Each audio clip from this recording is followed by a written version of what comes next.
I'm Julie Chokdi, the Associate Director of the Health and Wellbeing Program with the Workwell Center and your host for today.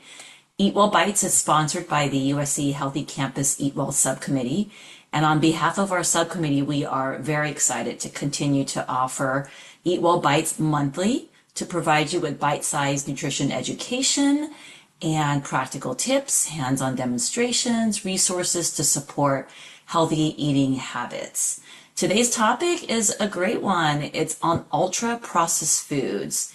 You may have heard the term ultra-processed foods, but let's take a deeper dive into what that really means. Rachel will help us explore the latest research and how we can better navigate our nutrition and our grocery aisles to live better, longer, healthier lives. Throughout today's session, you're welcome to use the chat to make comments, ask questions, and we'll have some time at the end for Q&A as well as some announcements. On the next slide, I'd like to thank our EatWell co-leads, Professor Carrie Kreutzer with the USC Leonard Davis School of Gerontology and Keck School of Medicine, and Lindsay Pine, Dining Dietitian with USC Hospitality, as well as members of our EatWell subcommittee. We've been working very hard to create a health promoting environment at USC, so thank you. On the next slide, it's just a reminder to feel free to stand, move, stretch in any manner that feels best for you. Next slide. And now it's my pleasure to introduce our presenter for today. We have her back. We're real excited for the presentation today. It is my pleasure to introduce Rachel Lander-Canseco, who is the Oncology Outpatient Dietitian with USC Norris Comprehensive Cancer Center. Rachel, welcome. Hi, everyone. Thank you for having me again. Thrilled to be back on such a burgeoning topic, hot topic, popular topic. My goal today, of course, is to go through sort of a definition. What is ultra-processed food? It's been classified for us. We're going to go through NOVA. And then largely, I want to spend a lot of time kind of troubleshooting ourselves, thinking what can we take away from the information presented to kind of make our lives less tied to ultra processed food, because I'm under the assumption that we're here to try to get this stuff slightly less out of our lives, maybe just like one step less, okay? And so we're going to go through that process, I think, together. I added this slide really because I spent the last couple of weeks really immersed in the conversation behind this. And the one thing I can say is definitive is that people get very vicious talking about this topic. It can be full of judgment. It can be full of nastiness. It can be full of just cruelty on the internet. I highly, highly recommend that we are not going to do that today. Okay. So you will not be judged. You will not be shamed if these are foods in your life. Okay. What we're going to do again, we're going to be kind to each other. We're going to help each other because this stuff is really, really hard and you will not leave here feeling bad. Okay. So today we're going to be kind. So first up, a poll. I want to take a pulse of where we're coming in at this point in our lives. So what percentage of your diet today, do you get the vibe of that would be considered ultra processed food? I'm going to vote myself, so I will be in there with you guys.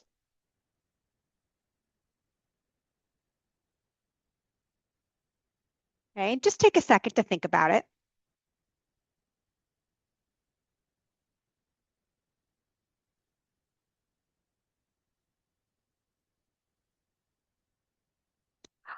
All right, can we see any results coming in? There it is. Okay, so we're at 0 to 25% for 43% of people, 25 to 50% around 45% of people, and 50 to 75%, 12% of people.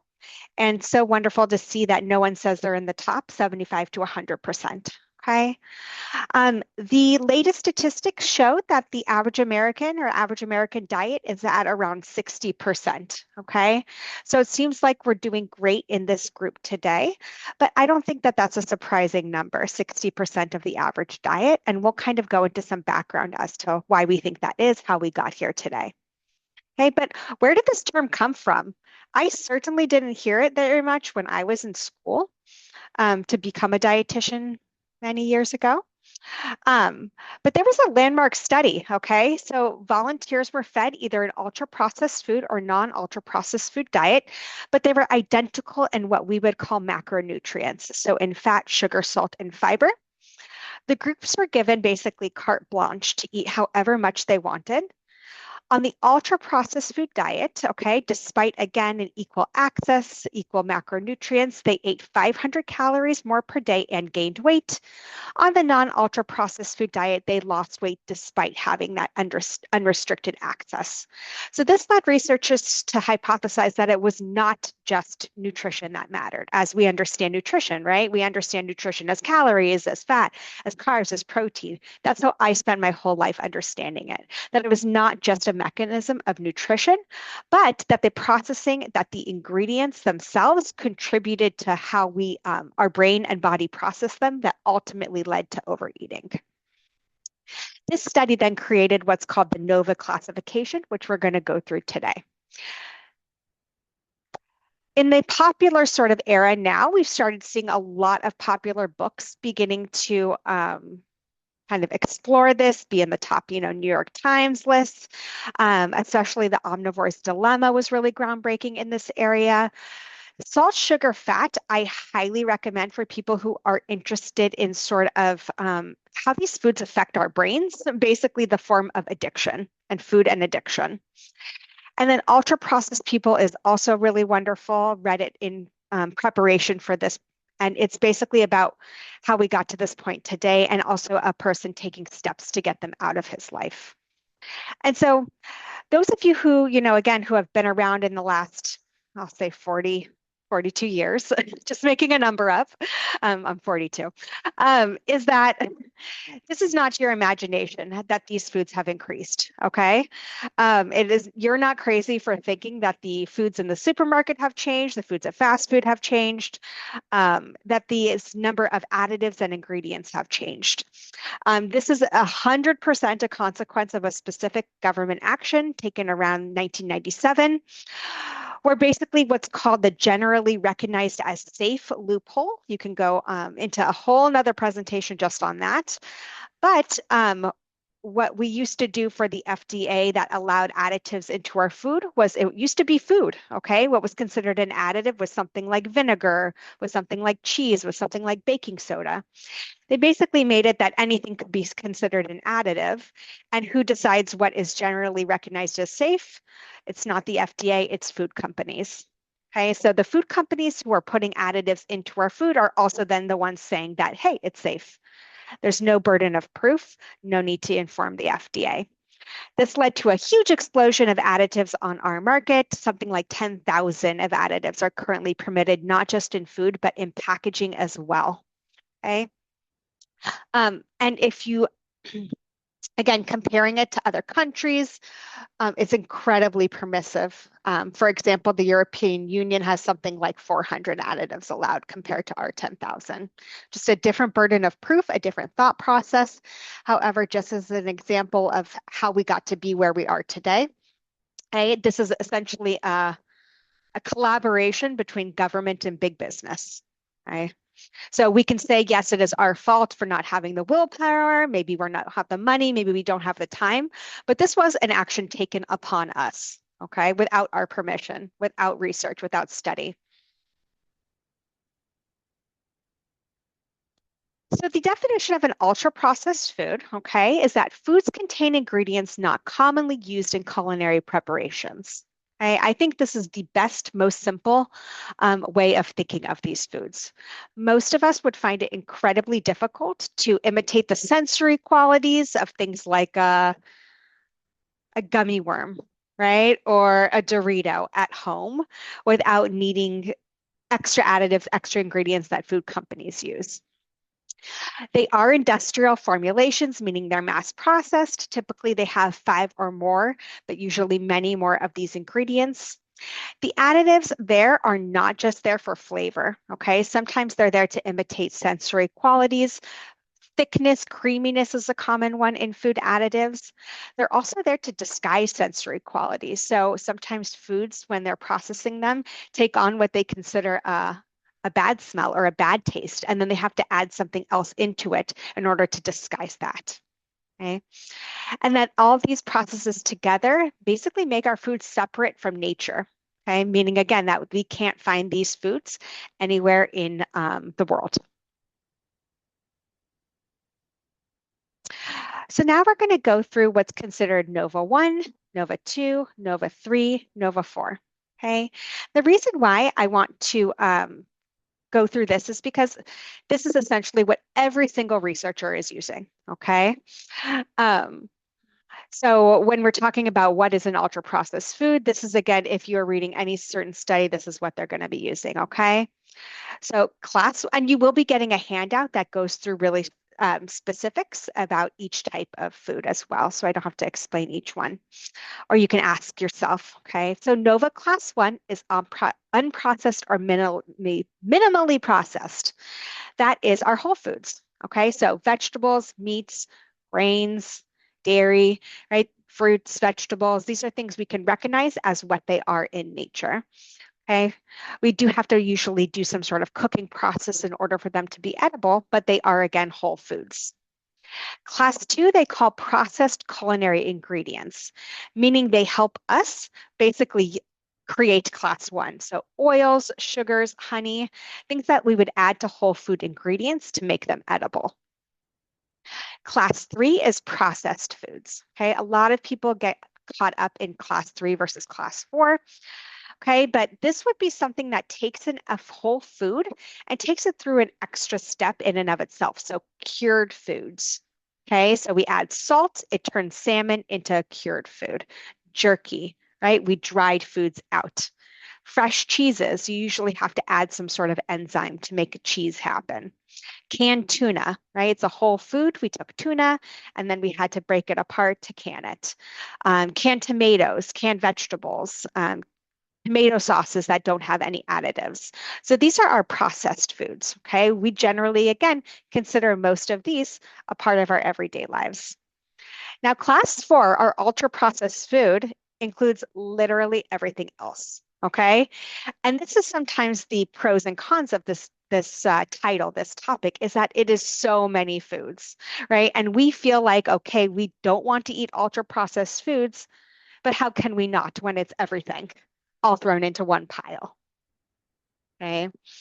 This is where we have to learn that maybe ultra processed foods are okay in a certain respect. And we have to kind of disentangle it from its negative connotation, that we have to get away of our thought that we can be perfect in this area and accept some of them into our lives without shame, without embarrassment, without guilt, because frankly, it literally is every other food in the supermarket. Okay. Foods that make our lives more convenient, for example, a bottled sauce, packaged seasoning, right?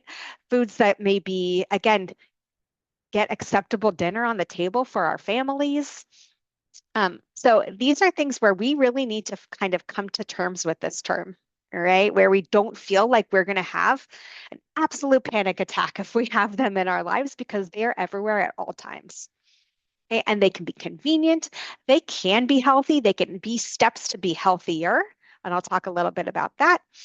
But they are literally every other food. Okay, so when I think a lot of us are saying that we eat 25 to 50% of ultra processed food, there's still a huge spectrum in that category. Okay, because for example, I go to Trader Joe's, I go to Sprouts, I go to Whole Foods. There is plenty of ultra processed foods at those stores, despite us going there with good intention. Okay. I know I'm mad at Trader Joe's after this. I go there, they wear so nice. They have their Hawaiian shirts and they have so much ultra processed food. So we're going to go through a few slides and we're going to talk about these examples, okay? And we're going to go through, is it ultra processed or not? Okay. So we have what's called cauliflower stalks. They're cheddar flavored. I included their ingredients as well as their nutrition. So they're made of cassava. We have some oil, cauliflower rice, whole grain brown rice, sorghum, salt, natural flavors, maltodextrin, paprika, lactic acid, and a vegetable blend. Okay. So this sounds like something that would be a good little cheesy snack if you like a crunchy, salty, cheesy snack. So I want you guys to think about, is this ultra processed? And actually, if you don't mind, could you share in the chat whether you think that?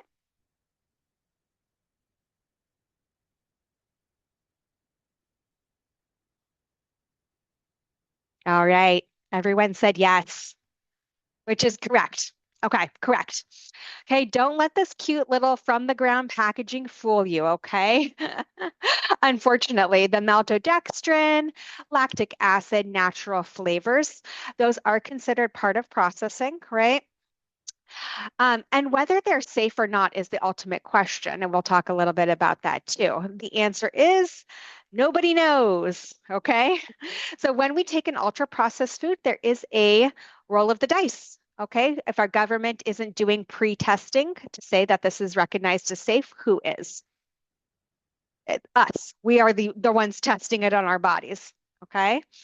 And so, in order to live our lives, we do have these foods. I think the question is then is how can we have less of them? Okay, so in comparison, this is our goldfish. Okay, also a cheesy, crunchy snack, but as you can see, contains a lot more ingredients. Okay, contains a lot more questionable ingredients, contains monocalcium phosphate. No one knows what that is. Autolyzed yeast extract. Who knows? But I also want you to think about this. Okay. The cost of our previous food was 83 cents an ounce. So when you break it down as price per ounce and you break goldfish down to price per ounce, that's 29 cents per ounce. Okay. So the food with more ingredients is a heck of a lot cheaper. And that's the purpose of these ingredients too. Okay. The more ingredients they are, that generally means the cheaper the product is. They add additives, they add these ingredients, and that drives down the price. So a lot of this too, as a side conversation, has to be experienced from the socioeconomic perspective, social determinants of health, that people who are trying to purchase items that are healthier for their family are also often left to what they can afford. Okay. So we have Bobo's chocolate chip oat bites. So sorry, it's a little hard to read, but we have organic whole grain rolled oats, brown rice syrup, coconut oil, cane sugar, chocolate chips, vegetable glycerin, sea salt, xanthan gum, vanilla flavor, vitamin E. You guys think this is ultra processed food?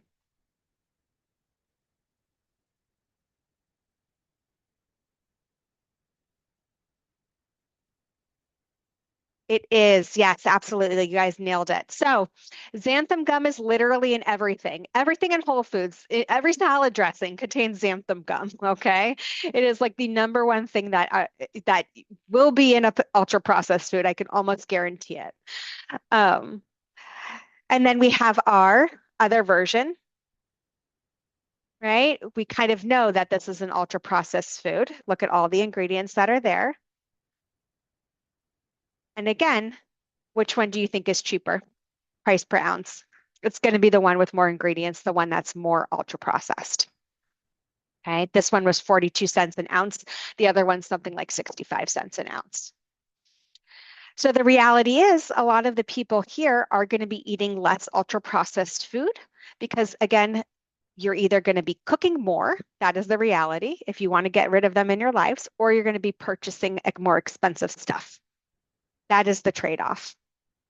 That's what I think drives me is to be mad that I have to cook more. I'm always furious if that's the option, but it is true.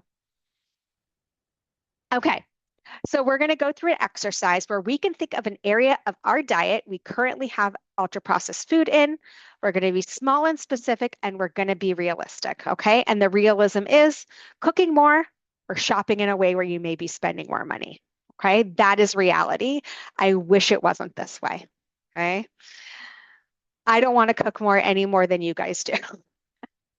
And so, as a confession, I am going to take through an example where I did this in part of my life. I've been working on this probably for 25 years, if I'm being honest. Okay. So I am working on my beverages. Okay. Because I'm a sugar junkie. And so I actually grew up with drinking coffee with hot hot cocoa packets added to it. That was the way I made coffee. That was the way my grandma made coffee. She took one packet of hot cocoa, milk and coffee, and that's how we made it. Okay. So first I went to hot cocoa. Then for years I was doing those really gross, like vanilla, sweeteners, right? The French vanilla sweeteners or creme brulee, all the crazy flavors. Then people got me hooked on the protein shakes as a coffee sweetener. And then I was like, I probably don't need all the ingredients in that protein shake. So then I've been doing milk and sweetener, and I got it down to just milk. So again, this took me 20 something years to get it down to just drinking milk with my coffee. But I'm here and I'm alive. So again, it's a small change, but I think everyone has an equivalent of something like this in our life. I am also been raised as a Diet Coke junkie. Okay. So diet soda, big thing in my family. We have like a fridge full of diet soda. Um, so diet soda, then I got it down to Crystal Light and water, and now I've been doing infused teas and water. So again, I'm still working on it. Plain water tastes gross to me. You can't convince me otherwise. Um, but the problem was the second I gave myself permission to have soda at work, guess what? I bought it back in the house. So if I gave myself permission for that 2 liter, then it was all over. I couldn't have it at the office without wanting it at home. So now they're both getting kicked out. All right, so my targets for me are condiments. Okay, look at this was tzatziki I bought at Trader Joe's. Okay, terrible. Why are there all these ingredients? It's just yogurt, and I can absolutely make tzatziki by myself. I do not need this in my life. Okay, it's a very easy trade-off for me. It's a very easy recipe to do. I don't need it, Trader Joe's. I'm mad at you. You're dead to me. Okay. Salad dressings are a big one as well. Love a lot of having like a whole display of dressings. Hummus, I got this dill pickle hummus from Sprouts. Also on that at Sprouts, that dill pickle hummus has like 30 ingredients. Okay. So for me, that's absolutely a thing I'm going to work on next is like my dips, my dressings, my spreads, because I think I can do it. Okay. My breads, I am not going to make my own bread. Okay. You can't ask me that over my dead body. There is no way I'm going to take off like like I'm going to add another shift of work being a patissier in my free time. Okay. But that is an area where I can absolutely read labels better. Okay. Because I have not been reading labels on breads. I may have been looking at nutrition, but not ingredients. And there's the difference. Okay, so this is for me, the targets I'm going to work on next. Okay, so I worked on my coffee, I worked on my water. Now I'm mad at condiments, so I could do that one. Bread, I'm not going to make it myself, but I'm going to shop smarter. Okay, so these are kind of the steps I'm taking. And no, I will not be making my own bread, my own yogurt, or my own kimchi. Do not ask. Okay. And I just say that because that's what people on Reddit will tell you to do. And I'm like, excuse me, no, I'm not going to do it. But maybe you will. And that's awesome. Okay. This is where I really want to spend the rest of our time is where can we help each other? Okay. Granted that, you know, uh, I'm still here helping myself. I'm reading the chat and I'm seeing a lot of you guys with similar struggles.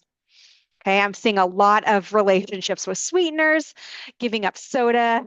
Um, and again, keeping soda in your life is totally fine. You can work on something else. Okay. Um, it looks like deli turkey meat and salty snacks. Um, yeah, deli meat. Let's talk about deli meat. Okay. Can I share with you a little bit about deli meat? Um, Working at the Cancer Center the last few years has been really eye-opening, right? In cancer research and talking about nitrates and nitrites, right? And those as carcinogens. So, um, this is going to make you mad, but they do make what are called nitrate and nitrate-free meats. They do have something called celery powder in them, which is basically a nitrate or a nitrite. It's like a loophole. It's like a lie. Okay, so the thing I'm going to start doing is I found recipes to make breakfast sausage by myself, and I know I can make chicken for sandwiches. Okay, so if you like deli meat, those are some switches that I think are reasonable to do. Okay, I get a lot of salad dressings. Okay, so my approach to salad dressing is going to be that I still buy them bottled. I am going to, however, look for ones with less stuff. I think there is a perfectly reasonable expectation that I can just find instead of a dressing with 10 ingredients, maybe one with five. If I can't find one with five, maybe I can find one with seven. If I can make my own one week and buy a bottled one another week, like that's going to be the balance for me too. It's not going to be perfection, it's going to be less because there's always something else down the aisle. Ice cream is a very tough one too. Okay. Have a beloved thrifty ice cream. It is cheap, it is full of ingredients, and I think I'm going to keep it in my life. Okay. And I think that it's good and fine for my mental health to be able to enjoy a thrifty ice cream once in a while and also then not feel like that I am going to cause a frankly, disordered eating, frankly, like a panic attack in the grocery aisle, because I am susceptible to that. And I really want to make sure that this conversation does not turn into that. Okay. Again, that we're still going to be having these foods that we can just shop smarter and cook better. Um, let's see. You know what, Bammy? Have the fries, okay? Just have them less often. Have a smaller portion. Or if you have a big portion, accept that too. That is okay. That is life. That is living, okay? When I see patients who are at their end of life, it is a sign of not doing well to not eat, right? And so when people are eating well, I almost think of it now as a celebration of living. So sometimes I change my thought process. Is it the fries themselves, or can we celebrate living a little bit?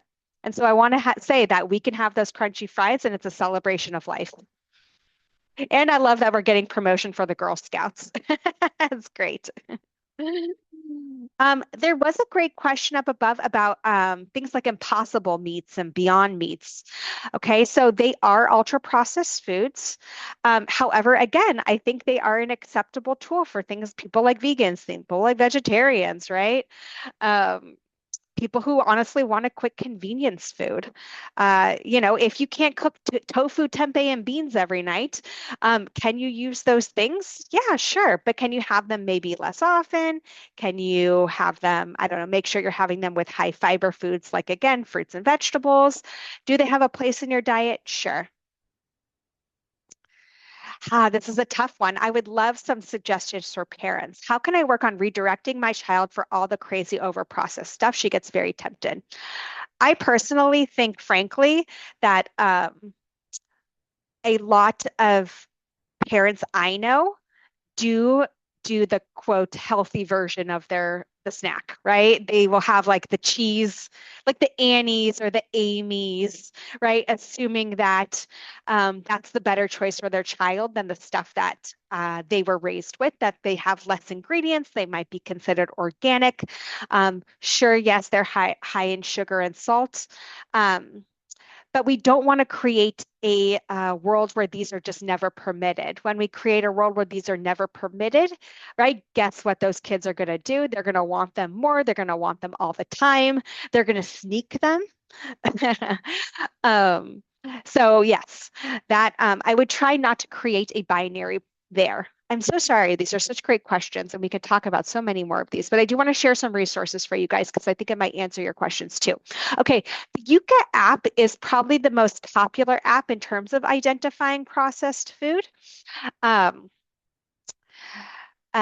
they do have a list of suggestions. So if you share your app info to one other user, you will get a list of suggestions of things like breads, things like protein bars, things like chips. So, quote, healthier versions, less processed versions of packaged foods, which I think is what a lot of us really want. Okay. I would say don't look at the score because the score does take into consideration things like calories, things like sodium, which may or may not be useful to you, but it is a very easy user-friendly way to find out about additives, okay, and to give you a really good start on where, say, you're in the bread aisle and you're getting dizzy at the hundreds of breads where you can look to. UPF Scan is another app. Again, I would just say if it has a barcode, it's probably an ultra processed food.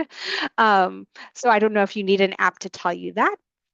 Budget Bites is a great cooking resource that has a lot of foods for a lot of diets for with the concept of healthy and fresh and flavorful, but gives you the price per serving. So for those of you on a budget, I think it's a great start. And I do really, really, really want to be mindful of the stress this seems to cause a lot of people. Stressing out, is this an ultra processed food? If I eat this, am I going to die? Okay, you're not. We're all standing here and we're all fine. Okay. So please take care of your mental health when considering this. I felt the struggle in these last 2 weeks just researching this topic. Okay. So please, please, please be gentle, be kind, take it one step at a time, because I really think a lot of this comes in fits, starts, fails, successes in these really, really tiny ways that add up more and more over time. Again, 25 years to get me off of hot cocoa in my coffee. So anyone can look. Rachel, we're at time, but Yeah. there's one more question in the chat about Lara bars. Any thoughts on that for packaged food options? Yeah, Laura bars are, I think, a pretty great choice when it comes to the protein bar option. I always think, of course, nuts. I think of string cheese. I think of a hard-boiled egg. I think a Lara bar is in and of itself a great substitution, because guess what? It could be a candy bar and it's not. There's also Kind bars. There's also Go Macro. There's also RX bars. So yeah, I think it meets the need and for that afternoon sweet hit. Absolutely. Hmm. Great. Well, thank you so much, Rachel. A lot of great questions. Feel free to keep putting in questions and I will wrap us up. Rachel's happy to answer them, I know. If you can move forward to the next slide, Rachel, that would be great. So informative and so Yep. well I presented. do really highly recommend you guys check out Ultra Processed People, the book, or you could do an audiobook or look on YouTube for interviews about it. It's a very easy, I think, consumer friendly, all encompassing way to just read more into the topic. Thank you so much, Rachel. And just real quick, I know we're over time, just a reminder about these monthly Eat Well Bites, as well as other resources we have on our website. We have our cookbook, videos, recipes, guides on how to eat nutritiously on campus, at Trader Joe's, at the Village. A lot of great resources for you to check out. The Just next when I slide got just mad at Trader Joe's for 30 minutes. Right. We have some things in Trader Joe's you can look at, but I don't know how processed the foods are. So now that you've learned how to check on your own, you can do that. The next slide just shows a quick visual of our cookbook with recipes submitted by our own faculty and staff.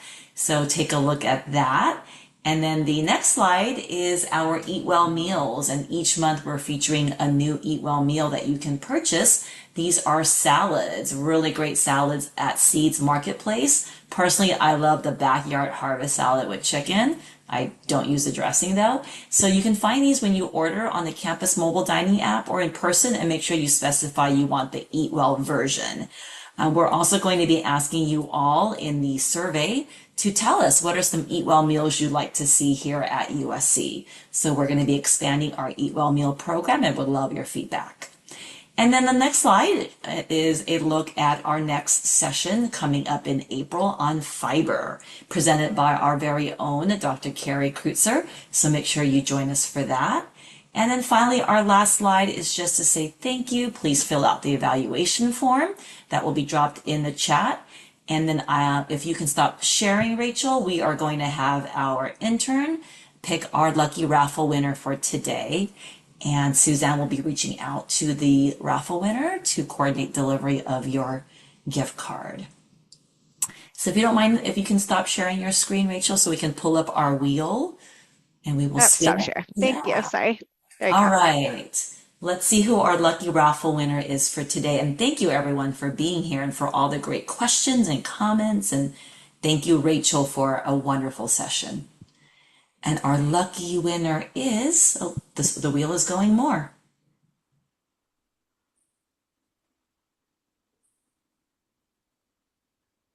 Maria Brown. Congratulations, Maria. We will be in touch with you. Thank you, everyone.